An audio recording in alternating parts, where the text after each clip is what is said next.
ஆதிச்சநல்லூர் வந்து 1867 எடுத்தாச்சு. அன்றைய காலத்தில் வந்து எந்த தொலைத்தொடர்பு வசதி எந்த தொடர்பும் இல்லாத காலங்கள்லேயே ஜெர்மானியர்கள் வந்து அதை நோண்டி எடுத்திருக்காங்க.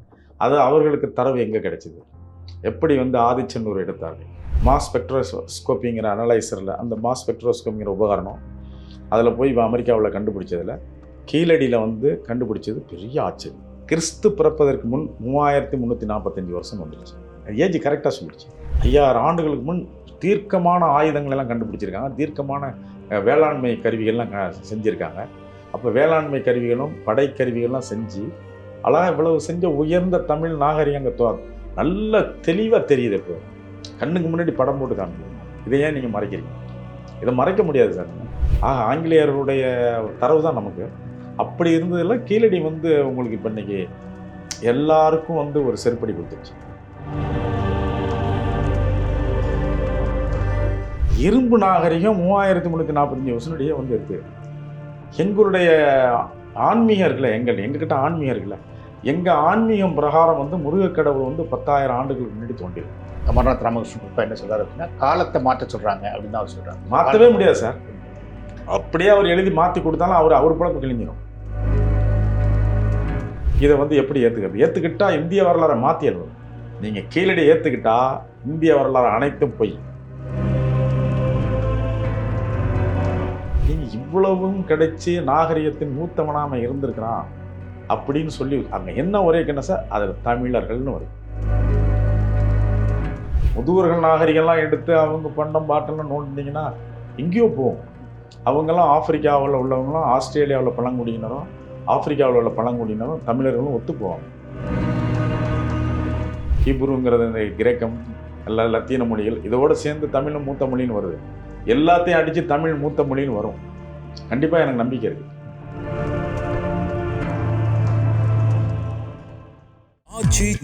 எந்த சமையலும் ருசி தேடும் ரகசியம் 20 ரூபாய். தமிழா பார்வையாளர்களுக்கு வணக்கம். பேராசிரியர் ஆர் ராமச்சந்திரன் அவர்கள் நம்முடன் இருக்கிறார். அவருடன் பேசலாம். வணக்கம். வணக்கம். வணக்கம் சார்.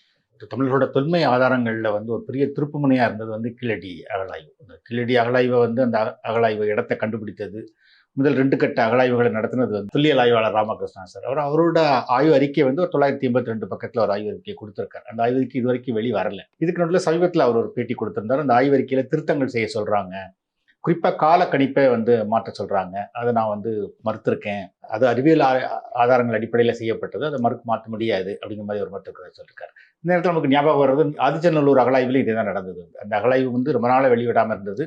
அப்புறம் நீதிமன்ற தலையீடுக்கு பிறகுதான் அந்த அகழாய்வு வெளிவந்தது. ஸோ இந்த மாதிரி தமிழர்களோட தொன்மையை வெளிப்படுத்துகிற அகழாய்வுகள் வெளிவரதுல தொடர்ந்து ஒரு சிக்கல்கள் நீடிக்குது வந்து. ஸோ இந்த பின்னணியில் கேட்குறோம் சார், வந்து இப்போ மாற்ற சொல்கிறத நீங்கள் இப்படி பார்க்குறீங்க? வந்து தமிழ் நாகரிகங்கிறது ரொம்ப தொன்மையானது.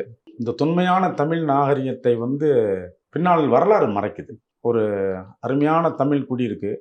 சிந்து சமவெளியிலிருந்து குமரிமுனை வரலும் வந்து ஒரு தமிழ் மக்கள், அந்த திராவிட மக்கள் வாழ்ந்திருக்கிறார்கள். அப்புறம் அவங்களுடைய வாழ்க்கை நெறி வந்து ஆரியம் வருகிறது. வடக்கே ஆரியம் வந்து அவர்கள் விரட்ட இந்த திராவிட மக்கள் வந்து தென் தமிழ்நாடு தென்னாடு கலிங்கம் வரையில் வந்து இன்றைக்குள்ள ஒரிசா வரலும் ஒரு இடத்துல தான் பரவி இருந்திருக்காங்க. அது நம்ம ராஜராஜ சோழன் ராஜேந்திர சோழன் காலத்தில் உள்ள கல்வெட்டுகள், அவங்களுடைய கலிங்கத்து பரணி போன்ற சில பாடல்கள், இது மாதிரிலாம் நமக்கு தெரிய வருது. கலிங்கம் வரை நம்ம தமிழ் அழகாக இருந்திருக்கு அப்படின்னா ஒரிசா, அதுக்கு இப்போ வடபகுதியெல்லாம் வந்து ஆரியம் ஆண்டிருக்கு. கிறிஸ்து பிறப்பதற்கு முன் ஒரு 2500 ஆண்டுகளுக்குள்ள தான் ஆரியர்கள் வந்து, கிறிஸ்து பிறப்பதுக்கு முன் 2500னா இன்னைக்கு உள்ளதில் ஒரு 4500 ஆண்டுகள் வச்சுக்க, மேக்சிமம் அவ்வளோதான் வைக்கலாம். இந்த 4500 ஆண்டுகளுக்குள் வந்து இவ்வளோ பெரிய பாரத தேசத்தை கைப்பற்றி அதில் வந்து சமஸ்கிருதமே மூத்த மொழின்னு வந்து ஒரு பொய்யான தகவலை விட்டு அதற்கு பின் தான் எந்த மொழியும் என்று முதலாக தமிழ் தான் அடிப்பருது. தமிழ் மூத்த மொழின்னு சொல்லிகிட்டு இருக்கோம். மண் தோன்றி கல் தோன்றி காலத்தே முன் தோன்றி மூத்த வாளோடு தோன்றிய மூத்த குடிங்கிறான். இந்திய வரலாறு வந்து மஜ்முதார்னு எழுதுறாரு. மஜ்முதார், சர்க்கார் போன்ற பெரிய வடநாட்டு வரலாற்று அறிஞர்கள்லாம் எழுதும்போது சமஸ்கிருதம் மூத்த மொழி, அதற்கு பின் தான் வந்து தமிழ், அப்புறம் தமிழினுடைய துணை மொழிகள் அப்படிலாம் வருது. தமிழ் மூத்த மொழி அப்படிங்கிறதுக்கு முதல் வந்து சொன்னது ராபர்ட் கால்டுவெல். அவர் 1855 அவருடைய ஆய்வுகளுக்கு பிற்பாடு தான் கம்பேரேட்டிவ் கிராமர் ஆஃப் டிராவிடியன் லாங்குவேஜஸ்ன்னு அவர் எடுத்து அவர் முத சொல்லி தான், டேய் தமிழுக்கும் சமஸ்கிருதத்துக்கு எந்த சம்மந்தமும் இல்லை, தமிழுக்கு மூல வேறு அதனுடைய துணை மொழிகள் தான் கன்னடம், மலையாளம், தெலுங்கு, துளு அப்படின்னு அவர் எடுத்து சொல்கிறார். ராபர்ட் கால்டுவெல் பிஷப் சொல்கிற வரையிலும் வந்து இது சமஸ்கிருதம் தான் மூத்ததுன்னு தான் இருந்தது. அப்படி இருந்தாலும் ராபர்ட் கால்டுவெல் சொல்றதெல்லாம் ஏற்றுக்கல. எல்லாருக்கும் ஆன்சர் கிடைச்சது 2025 கீழடி நாகரிகம். கீழடி நாகரிகம் இதற்கு முன்னவே தோண்டி எடுக்கப்பட்டது ஆதிச்சநல்லூர். ஆதிச்சநல்லூர் வந்து 1867 எடுத்தாச்சு.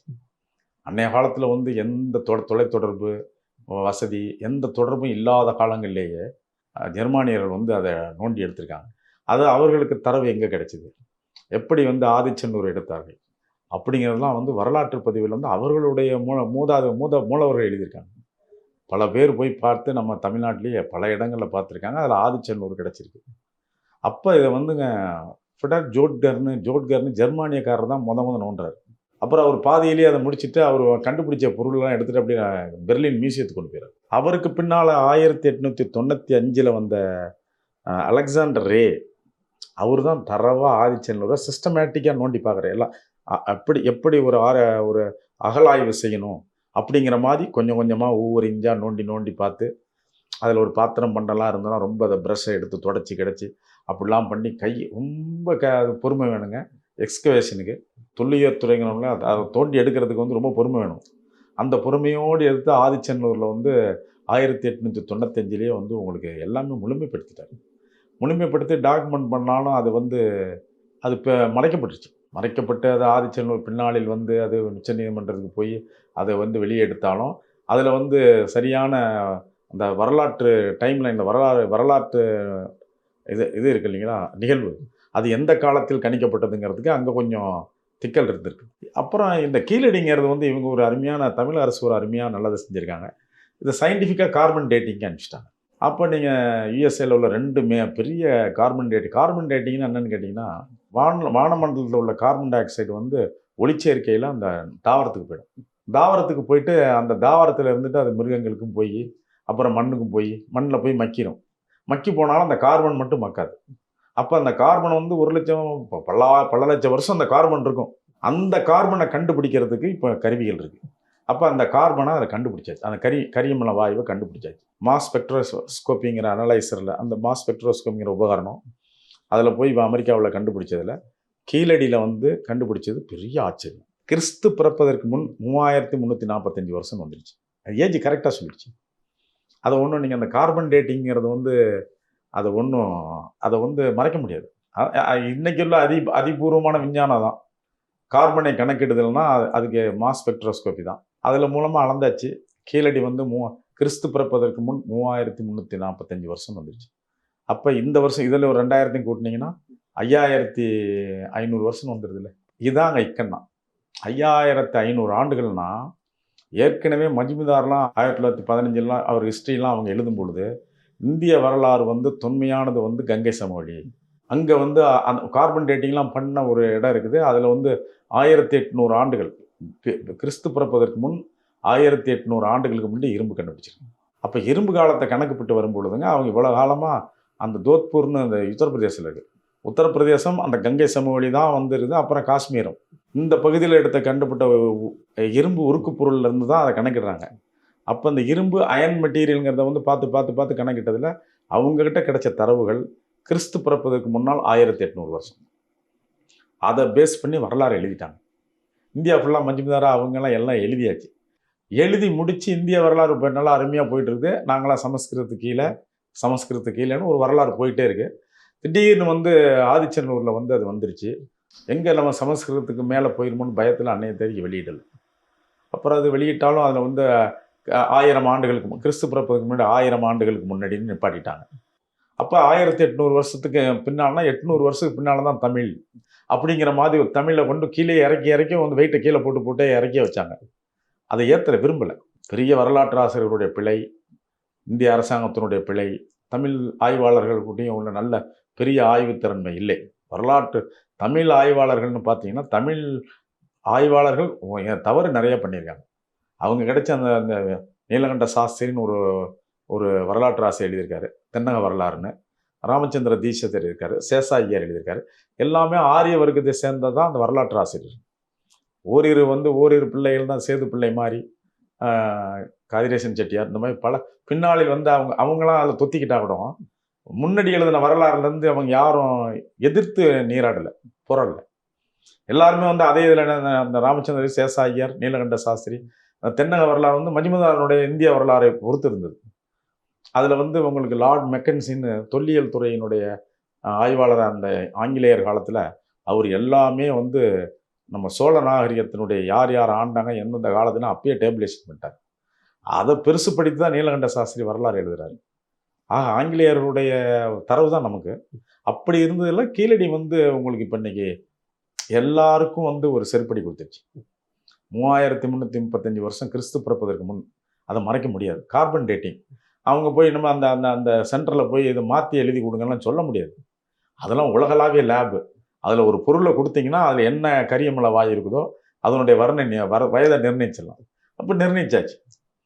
அவங்களும் கங்கை சமவெளியில் நிர்ணயிச்சிட்டாங்க. கிறிஸ்து பிறப்பதற்கு முன் 1800 வருஷம். இது கிறிஸ்து பிறப்பதற்கு முன் கீழடி வந்து 3345 வருஷம். அப்போ நீங்களே சொல்லுங்கள், எது சொல்லுவோம்?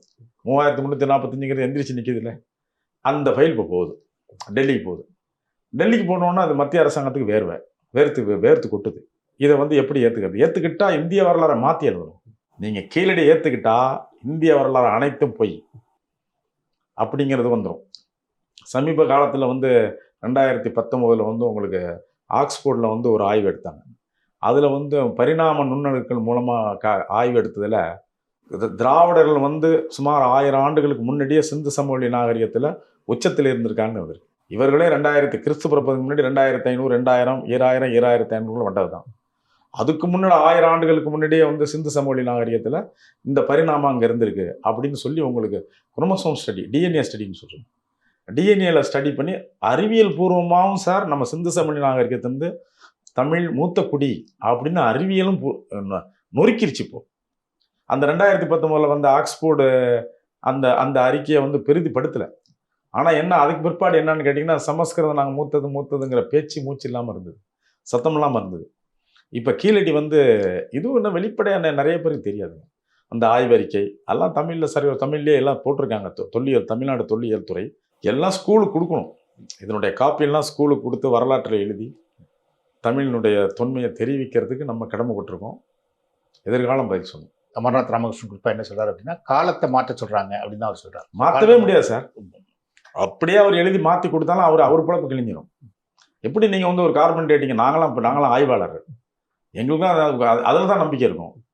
இனிமேல் நீங்கள் மத்திய அரசாங்கம் ஒரு ஏஜி போட்டாவோ இல்லை ராமகிருஷ்ணா அவரை செஞ்சு அதை ஆய்வு பண்ண ராமகிருஷ்ணாவே மாற்றினாலும் அறிவியலில் ஏற்றுக்கொள்ளவே முடியும். அப்புறம் குறி போட்டு திருப்பி அனுப்பலாம், அது பத்தலை இது பத்தலைன்னு. அது பின்னால் ஒரு ஒரு ஒரு கண்டிப்பாக அது ஒரு அறிவியல் தெரிந்த ஒரு அரசியல் நாகரிகம் உள்ள ஒரு நல்ல வடநாட்டு மக்கள் இருந்தால் கண்டிப்பாக அதை ஏற்றாகணும். சின்ன ஒரு தமிழ்நாடு தானே, தமிழுக்கு அதுக்கு ஏன் நம்ம இவ்வளோ கொடுக்கணும் அப்படின்னு நினைக்கிற ஒரு ஈன புத்தி இருக்கக்கூடாது. சார் நம்ம இந்திய நாடுன்னு மொத்தமாக பார்த்துக்குவோம். இந்திய நாட்டில் ஒரு பழம்பெரும் மொழியில் பழம்பெரும் அது அப்பயே இரும்பு நாகரிகம் வந்திருக்கு. நல்ல இரும்பில் ஈட்டி, கல், மண்வெட்டி, கொத்து எல்லாம் செஞ்சுருக்காங்க. பானை எல்லாமே வெங்கலத்திலான பொருள்கள், நகை எல்லாமே கிடச்சிருக்கு. ஆதிச்சன்னூரில் முகங்கள் பதித்த தங்க நாணயம்லாம் கிடச்சிருக்கு. நீங்கள் இவ்வளவும் கிடைச்சி நாகரிகத்தின் மூத்தவனாமல் இருந்திருக்கிறான் அப்படின்னு சொல்லி அங்கே என்ன ஒரே என்ன சார், அதில் தமிழர்கள்னு வருது. இந்தியாவில் மூத்த நாகரிகங்கள்லாம் ஒத்துக்கிறதா இருந்ததுன்னா அது இந்தியா இருக்கணும், இல்லைன்னா சமஸ்கிருதமாக இருக்கணும். இந்திங்கிறது பின்னால் வந்த மொழி, இப்போ வந்த மொழி. அதுக்கு வந்து பெரிய மொழிக்கு வரலாறு கிடையாது. அது வந்து பாரசீகமும் இந்துஸ்தானியும் சேர்ந்து இந்துஸ்தானி மொழின்னு ஒரு இப்போ வந்து ஒரு 500 ஆண்டுகளில் வந்து முகலாய மன்னர்களுக்கு பிற்பாடு அது ஹிந்தின்னு ஒரு மிக்ஸ் ஆகி வருது. அதுக்கு முன்னாடி தேவனகிரிங்கிற சமஸ்கிருத ஸ்கிரிப்ட் தான் இருந்தது. இன்னைக்கு அது அவர்களுக்கு வந்து ஏற்றுக்கொள்ளும் தன்மை இல்லை. ஆகவே சமஸ்கிருதம் வந்து கண்டிப்பாக தங்கச்சி, தமிழினுடைய தங்கச்சி, அதில் ஒன்றும் மாற்றமே கிடையாது. அவங்க எவ்வளவு பேசுனாலும் நம்ம வரலாறு எழுதுவோம்ல. நாளைக்கு இங்கே எழுதினாலும் நம்ம வரலாற்று ஆசிரியர்கள் வெளியில் விழுந்து இங்கிலாந்தில் எழுதிய வரலாற்று ஆசிரியர்கள் இருக்காங்களே, பழைய ஆசிரியர்கள், அவங்க யூனிவர்சிட்டிக்கு போகிறோம், கேம்பிரிட்ஜுக்கே போய் கொடுக்குறோம். லண்டன் மியூசியம் எல்லா தரவும் இருக்குது. அந்த தரவு இந்த தரவுகளுக்கு இப்போ அறிவியல் பூர்வமாக நாங்கள் கொண்டு வந்திருக்கோம், அதனால் எங்கள் வரலாறை மாற்றி எழுதுவோம் அப்படின்னா அவங்களே உதவி செய்வாங்க. கண்டிப்பாக மேலை நாட்டு மக்கள் இதை உதவி செய்வாங்க. ஏன்னா இது ஒரு ஜட்ஜ்மெண்ட் பாயிண்ட் தானே. குற்றம் நடந்திருக்குது, இங்கே குற்றம் நடக்கலை, யார் நல்லவன் கெட்டவன் ஜட்ஜ்மெண்ட் கொடுக்கல. என்ன இப்போ கீழடி அகலாய்வும் சரி, இல்லை ஆதிச்சநல்லூர் அகலாய்வும் சரி, இந்த 2 அகழாய்வுலையும் கண்டுபிடிக்கப்பட்ட பொருட்கள்ல இருந்து எது ரொம்ப முக்கியமானதுன்னு நினைக்கிறீங்க நீங்க? இரும்பு நாகரிகம் 3345 வருஷனுடைய வந்து இருக்கு. எங்களுடைய ஆன்மீகம் இருக்குல்ல, எங்ககிட்ட ஆன்மீகம் இருக்குல்ல, எங்க ஆன்மீகம் பிரகாரம் வந்து முருகக் கடவுள் வந்து 10,000 ஆண்டுகளுக்கு முன்னாடி தோண்டியிருக்கும். ஏன்னு கேட்டீங்கன்னா, எங்க சங்க காலம் வந்து 9990 வருஷம். அதாவது 10,000 வருஷம்னு வச்சிங்களேன். 10,000 ஆண்டு முதுமை பெற்ற ஒரு தமிழ் சங்கம் வச்சிருந்த ஒரு மொழி. அந்த மொழிக்குள்ள இப்போ வந்து 3335 வருஷத்துக்கு தான் வந்திருக்குது இந்த கிறிஸ்து பிறப்பதுக்கு முன். அதற்கு முன் என்னென்ன நாகரிகம் இருந்து, ஏது நாகரிகம் இருந்து அப்படிலாம் இன்னமும் உங்களுக்கு தொல்லியல் துறையில் நமக்கு கிடைச்ச எவிடன்ஸ் கிடைச்சாதான். கீழடியே போதும் நமக்கு. வரலாற்றில் கீழடியே கிடைக்கும். இன்னும் ஆய்வு நோண்டிக்கிட்டு இருக்காங்க. அதில் வந்து உங்களுக்கு அருமையான பொருள் அதில் கிடைச்சதுல வந்து உங்களுக்கு வேல்கம்பு. வேல்கம்புங்கிறது உங்களுக்கு அந்த காலத்தில் போரிடும் குணம், தமிழர்கள் வந்து போரிடுவதற்காக வச்சிருந்தது. வேல் விவசாயம், விவசாய கருவிகள், களை கொட்டி, மண் கொட்டி, அருவாள், இது மாதிரி உங்களுக்கு இது. அது இல்லாமல் அதிகமாக பானை நாகரிகம். சார், பானை தான் முதலில் கண்டுபிடிக்கப்பட்ட ஒரு பொருள் உலகத்தில். பெரிய ஆய்வு. ஏன்னா உங்களுக்கு இயற்கையை விட்டு உள்ளே வர்றான், காய்கறியும் பச்சையும் கச்சியுமா சாப்பிட்டுக்கிட்டு இருந்த ஒரு மனிதன் சுட்டு இல்லை அவிச்சு சாப்பிட்டா நல்லா இருக்கும்னு நினைக்கிறான். அப்போ ஒரு சட்டியில் போட்டு அவிச்சு சாப்பிட்டு பார்க்கலாம். அந்த சட்டி செய்யணுன்னீங்கன்னா அந்த சட்டியை செய்கிறது தான் சார் பெரிய ஆய்வு. இன்னைக்கு யாருக்கும் தெரியல. அதுக்கு ஒரு மண் பதம் பார்க்கணும். அந்த பதத்தை பார்த்துட்டு எந்தெந்த மணம் எவ்வளோ கலக்கணும்னு கலந்து மண்ணை கலந்து அப்புறம் தன் கை வண்ணத்தில் தான் அந்த சட்டியை உருவாக்க முடியும். அப்புறம் அந்த சட்டியை மண்ணையே வந்து அப்படி அழகாக சட்டியாக உருவாக்கி அதை வந்து சுட்டுட்டோம்னா அது நிரந்தரமாக நல்லா பாதுகாப்பாக இருக்கும் அப்படின்னு அவன் அந்த காலத்திலே 10,000 வருஷம் முன்னாடி கண்டுபிடிச்சிருக்கானே சார். அந்த சட்டியில் தான் அப்புறம் உணவு சமைத்தல், அப்புறம் எல்லாம் சமைக்கலுக்கு உண்டானது எல்லாமே கண்டுபிடிச்சது பின்னால். ஆக சமையலுக்கு முதல் நாகரிகம் பானை நாகரிகம். அப்புறம் நம்ம ஸ்டோர் பண்ணிக்கிறதெல்லாம் அடுக்கலை தான், எல்லாம் பத்திரப்படுத்தி வைக்கிறதுலாம் அடுக்கு தான். மண்பானையில் வரிசைலாம் மேலே ஏற்றி 10 பானைகள் 5 பானைகள் வச்சு அதில் தான் எல்லாம் சேகரிச்சுக்குவாங்க அந்த காலத்தில். ஆக பானையும் இதில் வந்து மூத்த நாகரிகத்தின் மூத்தது பானையும் இரும்பு வேலும், கை குத்தி களை குத்தி மண்வெட்டி தான். இதெல்லாம் வந்து அந்த காலத்திலேயே 3345 வருஷம் சர்வசாதாரணம் புழங்கியிருக்கான்னு வருது. அதுக்கு முன்னாடி இரும்பு உங்களுக்கு இருக்கிறதுலையே வந்து இரும்பு உருக்கிறது ரொம்ப கஷ்டம். இரும்பு உருக்குன்னா 4000 டிகிரி வேணும். தங்கத்தை உருக்கிறதுக்கு 1200 டிகிரி அப்படின்னா பார்த்துங்க. நம்ம தங்கம் உருக்குறாங்களா ஆசாரிகள், அவங்களாம் இப்போ நம்ம கடைக்கு போகிறோம், ஒரு பெரிய இந்த கடையில் நகை கடையில் போனோம்னா சன நொடியில் எலக்ட்ரிக்கலில் உருக்குறாரு. அது வந்து 1200 டிகிரி. அப்போ நினச்சி பாருங்கள், இரும்பு 4000 டிகிரியில் உருக்கணும்னா அது அந்த இரும்பு கருப்பு கல்லாக இருக்கிறத பொறுக்கி எடுத்து அந்த கல் அதில் உருக்கி அதில் உலையில் ஊற்றி அச்சு ஊற்றலாம், அச்சா நம்ம நினைக்கிற வடிவத்தை ஊற்றிக்கலான்னு அவன் 5000 வருஷம் கண்டுபிடிச்சிருக்கானே. தமிழர்கள் கண்டுபிடிச்சிருக்காங்களே சார். இது எவ்வளோ பெரிய வரலாற்று, ஒரு பெரிய பாராட்டுக்குரியது. 5000 ஆண்டுகளுக்கு முன் தீர்க்கமான ஆயுதங்கள் எல்லாம் கண்டுபிடிச்சிருக்காங்க, தீர்க்கமான வேளாண்மை கருவிகள்லாம் செஞ்சுருக்காங்க. அப்போ வேளாண்மை கருவிகளும் படை கருவிகள்லாம் செஞ்சு அழகாக இவ்வளவு செஞ்ச உயர்ந்த தமிழ் நாகரிகம் அங்கே நல்ல தெளிவாக தெரியுது. இப்போ கண்ணுக்கு முன்னாடி படம் போட்டு காமிக்குது. இதை ஏன் நீங்கள் மறைக்கிறீங்க? இதை மறைக்க முடியாது சார். நம்ம வேணா இழுத்தடிக்கலாம் கோப்புகளை. அது தமிழ் தான் இந்தியாவில் உள்ள மூத்த மொழி தமிழ் மொழி. அது வந்து உங்களுக்கு மேற்கே உள்ள சுமேரியெல்லாம் எகிப்து நாகரிகம், அதுக்கு மேற்கே உள்ள கிரேக்கம், அதுக்கு மேற்கே உள்ள மெசபடோமியன் கிரேக்கம், எகிப்து நாகரிகம் எல்லாத்தையும் தாண்டி வரும் சார். இது பாருங்கள். கண்டிப்பாக நம்மளுடைய நாகரிகம் வந்து தமிழ்ங்கிறது வந்து தெரியல. ஓல்டஸ்ட் லாங்குவேஜ் இன் இந்தியா வேர்ல்டுன்னு வரும். இப்போ வந்து கிரேக்கம் லத்தீனும் சேர்த்துக்கிட்டு தான் வருது. ஹீப்ருங்கிறது இந்த கிரேக்கம் லத்தீன மொழிகள் இதோடு சேர்ந்து தமிழும் மூத்த மொழின்னு வருது. எல்லாத்தையும் அடித்து தமிழ் மூத்த மொழின்னு வரும். கண்டிப்பாக எனக்கு நம்பிக்கை இருக்குது. இவ்வளோ வருஷத்துக்கு முன்னாடியே வந்து ஒரு மொழி ரீதியாகவும் சரி, விஞ்ஞான ரீதியான பானைகள் மாதிரி ஒரு கண்டுபிடிப்புகளையும் சரி, முன்னாடியே ஒரு சமூகமாக இருந்தது. எங்கே பின்தங்கிச்சு, என்ன நடந்ததுன்னு நினைக்கிறேன்? ஆரிய வருகை. அதை எனக்கு கோச்சிக்குவாங்க சொன்னா. ஏன்னா நான் ஏன்ப்பா அந்த ஆளு எப்போ பார்த்தாலும் காணொலியை பார்க்குற நிறைய பேர் திட்டுவான். வேணா பாருங்கள், உங்களையும் சேர்த்து திட்டுவான். என்னென்னு கேட்டிங்கன்னா, அது ஒரு நம்ம வரலாற்றை இன்னைக்கு உள்ளவர்கள் நம்ம குறை சொல்லலைங்க. நீங்கள் வந்து ஒரு 3000 ஆண்டுகளுக்கு முந்தைய ஆரியர்கள் வர்றாங்க. அவர்களுக்கு நினைத்த கடவுள்களை மன்னர்களை கும்பிட வைக்கிறாங்க. அவர்கள் நினைத்த மொழியை உள்ளே கொண்டு வந்து சேர்க்குறாங்க. மன்னர்கள் மாறுறாங்க. மன்னர் வழியே மக்கள் வழியும் அந்த காலத்தில் அப்பாவிகள், கல்வி திறமையே இல்லாத ஒரு திராவிட சமுதாயம் வந்து இன்றைக்கி ஒரு 39 சாதிகளாக பிரிஞ்சிருக்கு. அதில் 35 ஜாதிகள் ஒரு 3000 வருஷமாக படிக்கலையே. 35 சாதிகளுக்கு படிப்பு கிடையாது, அவங்களுக்கு படிக்கக்கூடாது. இன்னைக்கு அவங்களுக்கு வரலாறு தெரியல. வரலாறுக்கு தெரியாத இன்னைக்கு ரொம்ப தெரியணுங்க, வரலாறு தெரியணும். நம்ம மூதாதையரெல்லாம் எவ்வளவு கல்வி அறிவிக்க கஷ்டப்பட்டிருக்காங்கிறது தெரியாது. எல்லாம் இதில் நீதி கட்சிலாம் வருது 1930, எல்லாரும் சண்டை போடுறாங்க. அப்புறம் தான் கொஞ்சம் கொஞ்சமாக வந்து ஆரியர்கள் எதிர்ப்புன்னு வருது. கல்வி எங்களுக்கு எல்லாரும் கொடுக்கணும்னு. 1930 சமஸ்கிருதம் படிச்சிருந்தா தான் நீங்கள் எம்பிபிஎஸ் போகலாம். அப்படின்னா எவ்வளோ பெரிய லாக் சார். உங்கள் உடம்பை தொட்டு பார்க்குறதுக்கும், உங்கள் வியாதியை கண்டுபிடிக்கிறதுக்கும், அதுக்கு மருந்து கொடுக்கறதுக்கும் சமஸ்கிருதம் எந்த வகையிலும் வந்து ஒத்து வரும். அப்போ எவ்வளவு பெரிய உங்களுக்கு ஒரு பெரிய திருட்டுத்தனம் அது. என்னைய பொறுத்தவரை பெரிய திருட்டுத்தனத்துக்கு கூட மேலே ஏதாவது ஒரு வார்த்தை சொல்லணும், சொல்ல தெரியல எனக்கு.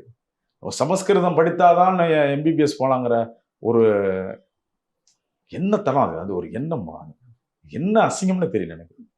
அத்தகைய அதெல்லாம் நம்ம மூதாதையர்கள் அடிபட்டிருக்காங்க. அப்புறம் அதை ஃபைட் பண்ணி துரத்தி விட்டு சமஸ்கிருதம் இல்லாமல் நல்ல ஆங்கில புலமை இருந்தால் எம்பிபிஎஸ் இப்படின்னு வந்துச்சு. அதில் படிக்கணும், ஆங்கிலம் படிக்கிறவனுக்கு படிக்கவே இல்லைடா எங்கள் ஊர்லாம். எங்கள் ஊரில் ஒருத்தனுக்குமே படிக்க தெரியாதான்னு இருந்த காலம் 1930. 1940 கொஞ்சம் படிக்கிறான், 1950, 1600 எல்லாமே வந்து இந்த நீதி கட்சி அந்த அந்த இந்த இன்னைக்கு உள்ள திராவிட இயக்கங்கள் இவங்கெல்லாம் வந்து தானே சார் இவ்வளோ பெரிய கல்வி. இப்போ கல்வி கிடைச்சதுனால எல்லோரும் எல்லாம் தெரிஞ்சுக்கிறோம். கல்வி இல்லைன்னு வச்சு என்ன பண்ணுவீங்க? அது மாதிரி இப்போ வந்து கல்வியில் மூத்தது கீழடி நாகரிகத்தோட கல்வி உச்சக்கட்டமாக மாஸ் ஸ்பெக்ட்ரோஸ்கோபி அப்படிங்கிற அந்த பெரிய நுண் கதிர்வு கண்டுபிடித்தல், கதிருங்க, அந்த கதிர் மின்னலை இருக்கு, அதை கண்டுபிடிச்சு அதில் வயசை கண்டுபிடிக்கிறது. அது உலகத்தின உச்சக்கட்ட அறிவியல் இன்னைக்கு. அது ஒரு சில நாடுகளில் தான் அந்த அந்த அந்த உபகரணமே இருக்குது. அதனால் அதில் வயதை நிர்ணயிக்கிறதுக்கு நம்மளும் வந்து உலகத்தில் உள்ள லேபில் பெரிய லேபில் தான் கொடுத்து வாங்கிட்டாங்க. அதனால் 25வது வருஷம் வந்து ஒரு வரலாற்று சிறப்புமிக்க வருஷம். இப்போ கீழடி தான் இன்னைக்கு இந்தியாவின் உச்ச நாகரிகத்தினுடைய நகரம் அன்னைய தேதிக்கு கீழடி தான். அது வந்து நீங்கள் புருணை நகருங்கிறது தாமிரபரணி ஆற்றுக்கரை புருணை, அந்த காலத்தில் புருணை நதிங்கிறது தாமிரபரணின்னு பின்னால் வந்துச்சு. அதில் உள்ள நாகரிகம் மூத்த, அதை விட வைகை நாகரிகம் இது கீழடி நாகரிகம். இப்போ உங்களுக்கு தாமிரபரணி இது இருந்துச்சு, இங்கே வந்துருச்சு. உங்களுக்கு இன்னும் இலங்கையெல்லாம் தோண்டலையே. இலங்கை நம்ம நாகரிகம், நம்ம இன்னைக்கு வேணாம் அது சிங்கள நாடாக இருக்கலாம். அன்னைக்கு என்னுடைய தமிழ்நாடு ராஜராஜ சோழன் போல ஆண்டுக்கிட்டு போங்கன்னு பிச்சை போட்டது. அங்கன்னு ஏகப்பட்ட தொல்லியல்லாம் நம்ம நோண்டணும்னா ஏகப்பட்டது வரும். அதனால் வந்து அனுராதபுரம்னு பெரிய இன்னைக்கு உள்ள அனுராதபுரத்தெல்லாம் வந்து வரலாற்றில் வந்து சோழ மன்னர்கள் அதற்கு முன்னாடி ஆண்ட முற்கால சோழர்கள் காலத்திலே ஆண்ட மண்பூமி. அனுராதபுரம்லாம் நோண்டுன்னா நமக்கு பெரிய இது வருமே. புலனருவாமாங்க, இப்போ புலனருவை அப்படின்னு போட்டிருப்பாங்க. புலனருவைங்கிற இடத்துல நம்ம எல்லாம் அழிக்கப்பட்ட அரண்மனை, அந்த காலத்தில் எல்லா கோயில் அழிக்கப்பட்ட சிவன் கோயில் எல்லாம் இருக்குது. அதெல்லாம் நான் தொல்லியல் துறை போய் நோண்டி உள்ளெல்லாம் ஏதாவது பண்ணேன்னா இன்னும் தமிழினுடைய உச்சக்கட்ட நாகரிகம் தெரியும். தெற்கே நிறையா இருக்குது. அது நீங்கள் சொன்னீங்க சார், வந்து தமிழர்கள் வந்து சாதி ரீதியாக பிரிஞ்சு கிடக்குறாங்க. இந்த சாதிங்கிறது வந்து முன்னாடியே இருக்குதா இல்லை இடையில சார்? அது அதான் சார், இப்போ நமக்கு எல்லாம் இப்போ அடிச்சுக்கிறாங்க சார். இந்து மதத்தை நானும் பெரிய இந்து மதத்தில் உள்ளவன். எனக்கு ஆன்மீகம் நல்லா தெரியும், எனக்கு அந்த வழியும் தெரியும். ஆனால் ஒரு சனாதனங்கிறத ஒன்று புகுத்துறாங்க. அதில் சனாதனம் ரைட், இந்துக்கள் எப்படி நடந்து கொள்ள வேண்டும் அந்த வாழ்க்கை நெறிமுறை தான் சார் சனாதனம். சிம்பிள். அதில் ஒரே ஒரு இக்கண்ணா வந்துருச்சு. இப்போ நமக்கு தமிழ் கீழடி எப்படி இக்கண்ணா, அதே மாதிரி இந்த சனாதனத்தில் ஒரு இக்கண்ணா இருக்குது. அதில் வர்ணத்தை கடவுள் படைச்சாருன்னு மனுஸ்மிருதின்னு ஒன்று கொண்டு வரான். அந்த ஒன்றை எடுத்துருங்க. மனுஸ்மிருதிலாம் பொய். எவனோ எந்த மண்ணை எப்போ வந்தான், அவன் வந்து எப்போ மனுஸ்மிருத்தின்னு அதை எழுதி வச்சான். அதில் வந்து நீங்கள் சமஸ்கிருதத்தை கேட்டாவே ஈயத்தில் காதை ஊச்சோன்னு எவன் எழுதி வச்சான். அப்புறம் மற்றவன்லாம் என்ன தண்டனை வேணாலும், கொலை குற்றம், அவனை என்ன வேணாலும் மன்னர் செஞ்சுக்கலாம். இது என்ன நியாயம்? அதில் மனுஸ்மிருத்தின்னு ஒன்று இல்லை எடுத்துட்டாங்கன்னா அருமையான சனாதனம். இந்துக்கள் எப்படி வாழ்க்கையை நடத்த வேண்டும் நெறிமுறை அதெல்லாம் ஃபைன் சார், அதெல்லாம் நம்ம எந்த குறையுமே இல்லை.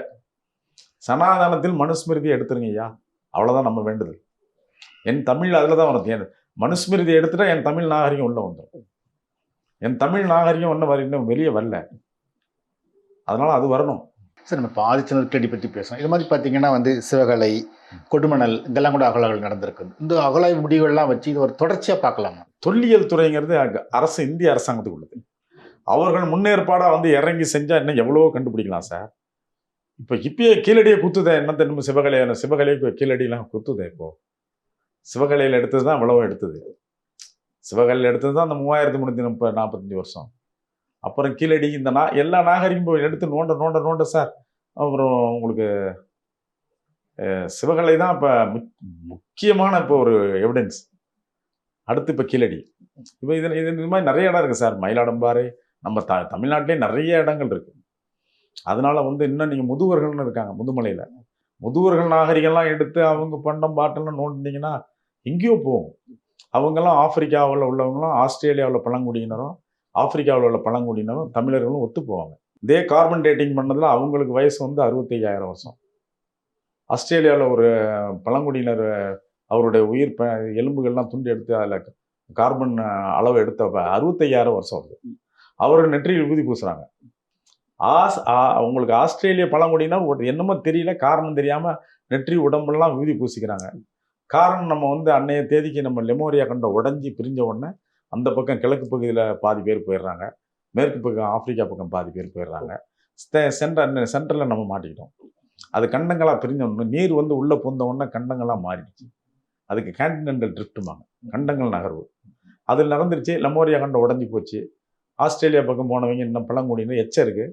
டிஎன்ஏவை பாருங்கள், அப்படியே ஒத்துப்போம்.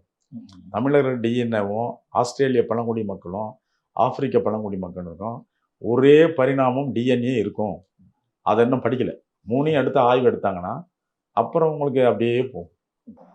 ஆதி குடி மக்கள், ஆதி மக்கள் தமிழர்கள் தான். ஆதி ஆஸ்திரேலியாவில் பழங்குடியினர் இருக்காங்க, ஆப்பிரிக்காவில் இருக்காங்க. இவங்க தான் ஆதி குடிகள். அது கொஞ்சம் கண்டம் விட்டு கண்டமும் இருக்காங்க. அவங்களையும் சேர்க்கணும். எல்லாம் நீங்கள் ஒரு ஒன்றா சேர்த்து பார்த்தா தானே ஒரு உண்மை பொருள் தெரியும்.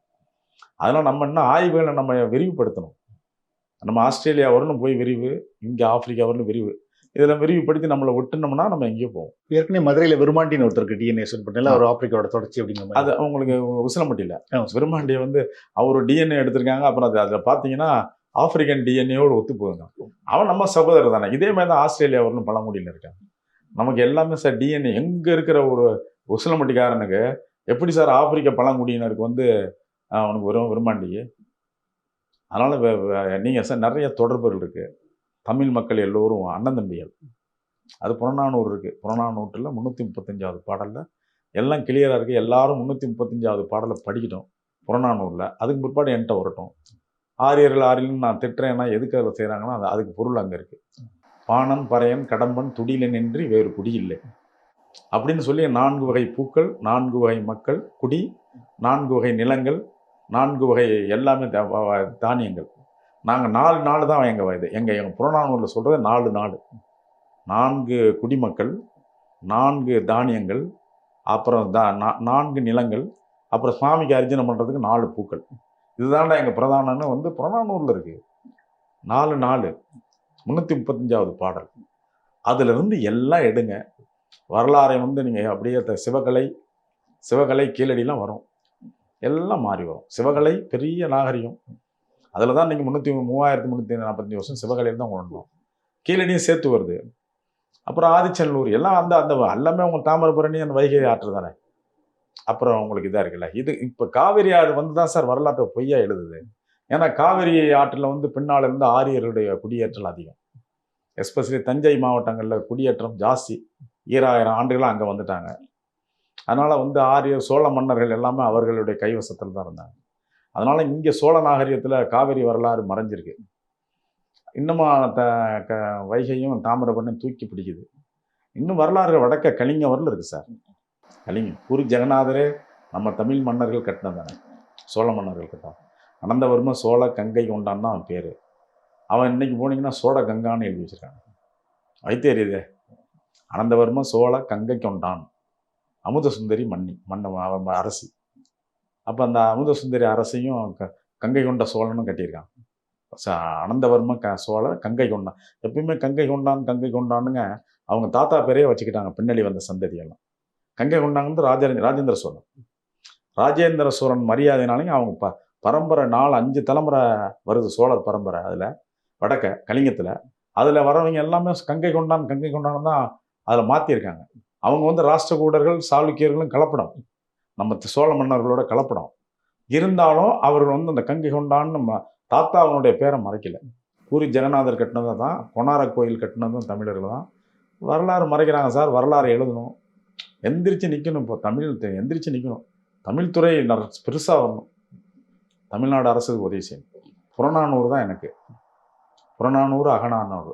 அதில் அகநானூறுங்கிறதுல புறநானூறுங்கிறதுல மன்னர்கள் எப்படி இருந்தாங்க, மக்கள் எப்படி இருந்தாங்க, குடிகள் எப்படி இருந்தது, என்ன இயற்கை வளங்கள் எப்படி இருந்தது, நாங்கள் எப்படி வாழ்ந்தோம், எப்படி படையில் எடுத்துகிட்டு போனோம் அப்படிங்கிறதெல்லாம் அவங்களுக்கு புறநானூறு டாப் கிளாஸ்.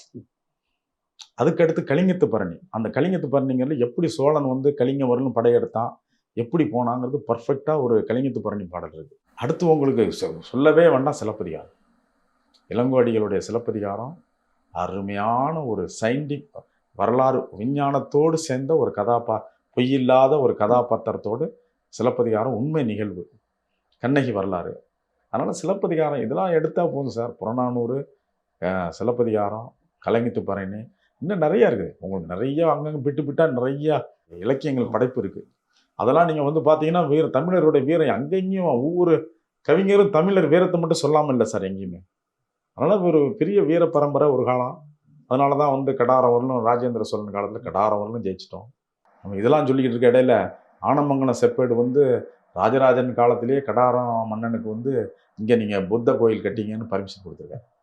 அது தான் நம்முடைய பையன் ராஜேந்திர சோழன் வந்து தாமரை பட்டயத்தில் அடிச்சிருக்காரு. அவர் ராஜேந்திர சோழனுடைய பேரன் வந்து இன்னும் ஒரு 3 பட்டயத்தையும் போட்டு மொத்தம் உங்களுக்கு ஒரு 25 பட்டயம் எழுதி கொடுத்ததெல்லாம் இப்போ கிடச்சிருச்சே லைடன் யூனிவர்சிட்டியிலேருந்து. இப்போ இந்தியாவுக்கு வந்துருச்சே. அது 1876 லைடன் யூனிவர்சிட்டி, 1882 லைடன் யூனிவர்சிட்டி கைப்பற்றிருக்காங்க. அங்கேயும் தமிழ் வச்சுருந்துருக்காங்க சார். இப்போ தமிழ் தொன்மைலாம் ஒன்று ஒன்றா வெளியே வருது. இன்னும் அதெல்லாம் வந்து வெளியே மக்களுக்கு சொல்லணும். ஸோ இதை வந்து பெரிய ஆதிக்க சக்திகள் நினைச்சா கூட அதை மறைக்க முடியாது அப்படிங்கிறத. எந்த சக்தியும் வந்து சார் டெம்பரவரி தற்காலிகமாக எதையும் நிறுத்தலாம். இதை வந்து கண்டிப்பாக அது தேர் வந்து நிலைக்கு நின்னும். தேர் எவ்வளோ நேரம் இந்த ஒரு வீட்டுக்கிட்டே நிப்பாட்டி வைப்பீங்க? அப்புறம் இன்னும் ஊடலாம் இருக்குல்ல, அடுத்து தேர் இழுப்பாங்கள்ல மக்கள். அது அப்புறம் கடைசியாக வந்து தேர் அடிக்கு வரணும்ல. கண்டிப்பாக தமிழ்ங்கிற தேர் வந்து அது தேரடிக்கு திருப்பி வந்து நிற்கும். அதனுடைய முதுமை தெரியும். ராமகிருஷ்ணன் இன்னொன்று சொல்கிறாரு, வந்து நீங்கள் ஏற்கனவே சொன்ன மாதிரி வந்து இந்த கீழடி அகலாய்வை பார்த்து ஆதிக்க சக்திகளுக்கு அச்சம் அப்படின்னு சொல்கிறாரு. வந்து அது எந்த அளவுக்கு நம்ம அதை ஏற்றுக்கலாம் சார்? இல்லை ஆதிக்க சக்தி இல்லை சார். உங்களுக்கு வரலாற்றை நாங்களாம் பெரிய வரலாறுன்னு சொல்லி சார் அப்படியே அந்த நம்ம வடிவேல் ஜிப்பா போட்ட மாதிரி அவங்க இந்திய வரலாறு ஜிப்பா போட்டுக்கிட்டு வந்துருச்சு. இப்போ அந்த ஜிப்பாவை எடுத்துட்டான்னா போச்சுலாம், உடம்புல ஒன்றும் இல்லைன்னு தெரிஞ்சிடும். அதனால வந்து பயப்படுறதே அதான். என்னன்னா ஒரு இவ்வளோ பெரிய நாகரிகம் இது வந்துருச்சுன்னா வடமொழிங்கிற நாகரிகம் போகுது. வடமொழிக்கு பின்னால் வந்து இந்துஸ்தானிங்கிற இந்த ஹிந்தியும் சேர்ந்து ஹிந்திங்கிற மொழி வந்தது, அதனுடைய வரலாற்று பகுதியெல்லாம் போகுது. வடக்கே வந்து நிறைய உங்களுக்கு வங்கம், மராட்டியம், மற்ற அந்த மாதிரி மொழிகள்லாம் கூட தங்களை ஹிந்தி வந்தோன்னா இழந்துருச்சு. அவர்கள் போயிடுச்சு. எங்கேயோ இந்த கன்னடம், தெலுங்கு, மலையாளம், தமிழ் மட்டும் இன்னைக்கு துளு இது மட்டும் இன்னும் நிற்கிது. இவர்கள் வந்து அழிக்க முடியாத ஒரு தாய்மொழி பற்றோடு இருக்கிறாங்க. அங்கெல்லாம் கொஞ்சம் தாய்மொழி குறைஞ்சிருச்சு பற்று. இப்போ தான் வங்கம்லாம் இப்போ தான் அவங்க நினைக்கிறாங்க. 180க்கும் மேற்பட்ட மொழிகள் இருக்குது இந்தியாவில். தாய்மொழியை அவங்கெல்லாம் காமனாக அந்த இந்தியில் மெர்ஜ் பண்ணி விட்டாங்க இப்போ ஒரு 100 ஆண்டுகளுக்குள்ள. அது நம்ம தமிழ்லையோ இல்லை தமிழை சார்ந்த மொழிகள் தென்னக மொழிகள்லேருந்து அவங்க வந்து உள்ளே நுழைய முடியல. அதுக்கு தமிழ் மற்றவங்க தெலுங்குலாம் அவங்க ஒத்துக்கிறாங்க. அவங்களாம் கொஞ்சம் பாதி ஹிந்தியை ஒத்துக்கிறாங்க, கன்னடத்துலேயும் பாதி ஹிந்தியை ஒத்துக்கிட்டாங்க. நாகரிகம் மூத்ததுன்னு சொல்லிட்டு போகலாம் சார். இல்லை என்ன ஒரு பிரச்சனை இல்லை. யார் ஹை மார்க் வாங்கியிருக்கானோ அவன் தான் கிளாஸ் ஃபர்ஸ்ட்னு சொல்கிறதுக்கு என்ன இருக்குது? ஒரு ஆசிரியராக இருந்து பெரிய மார்க் வாங்கினோன்னா மறைக்க முடியுமா? 90 மார்க் வாங்கினோன்னா 35 மார்க் வாங்கினவன் வந்து பெரிய ஆளுன்னு சொல்லிகிட்டே இருக்க முடியுமா? 90 மார்க் வாங்கியிருக்காண்டா சொல்லுங்கடா வெளியேன்னு சொல்கிறோம். தமிழ் 90 மார்க்கு, சமஸ்கிருதம் 30 மார்க் தான். கார்பன் டேட்டிங்கில் சிவகலை வந்து 3345 உச்சிக்கு போயிடுச்சு சிவகலை.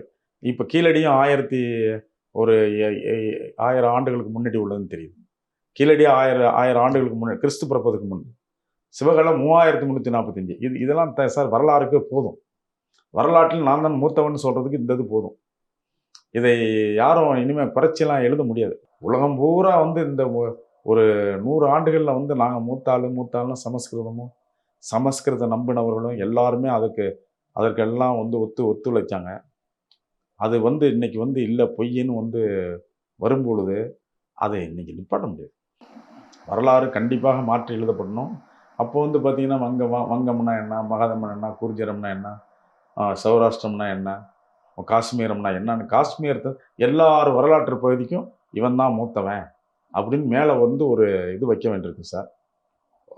அந்த மாதிரி ஒரு இந்தியாவுக்கு ஒரு கிரீடம் வைக்கிறத அவங்க விரும்பலை. மஜும்தார் எழுதின அந்த ஹிஸ்டரியை தூக்கி பிடிச்சிக்கிட்டு இருக்காங்க. எல்லாம் அவர் எழுதுனது மஜும்தார், இந்திய வரலாறு. அவர் பிடிச்ச வரலாறு வந்து ரொம்ப வந்து அப்படியே சமஸ்கிருதத்துக்கு சப்போர்ட்டாக தான் எழுதியிருப்பார். இப்போ நீங்கள் அதெல்லாம் பொய்ன்னு தெரியுதுல்ல. உண்மை என்றைக்காக வெளிப்படும் சார். இன்னைக்கு இல்லை. நான் சிவகலை காப்பாற்றுது கீழடி. சிவகலை தான் 3345 வருஷம். இது கீழடி வந்து ஒரு 1000 பிஃபோர் கிறிஸ்ட் 1000 வருஷம் வந்திருக்கு இன்னைக்கு கார்பன் டேட்டிங். கீழடியை வந்து 1000 வருஷத்துக்கு கிறிஸ்து பிறப்புக்கு முன்னாடி 1000 வருஷங்கிறத மாற்றி எப்படி எழுதுவீங்க? சிவகலை 3345 வருஷங்கிறது எப்படி மாற்றி எழுதுவீங்க? மாற்ற முடியாது. வரலாறு பேசும். நன்றி.